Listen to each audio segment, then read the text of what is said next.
Awit, Kabanata 84.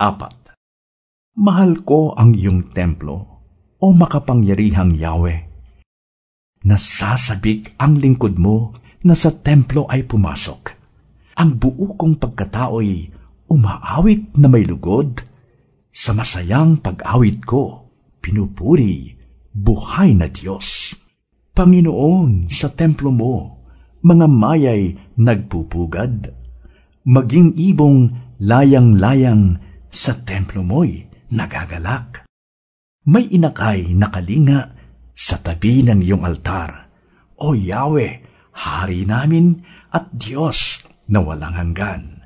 Mapalad na masasabi, silang dooy tumatahan at palaging umaawit, nagpupuring walang hanggan. Ang sa iyo umaasay, masasabing mapalad din. Silang mga naghahangad sa Zion ay makarating.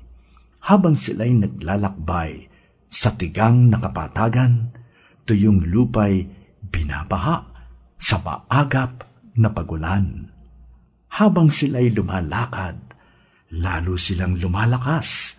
Batid nilang nasa Zion ang Diyos nilang hinahanap.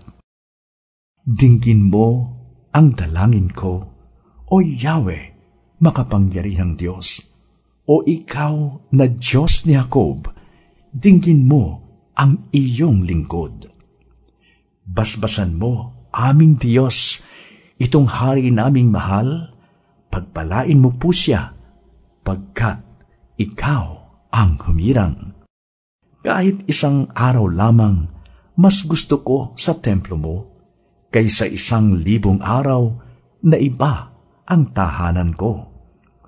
Gusto ko pang maging bantay sa pinto ng iyong templo, kaysa ako'y tumira sa bahay ng mga palalo.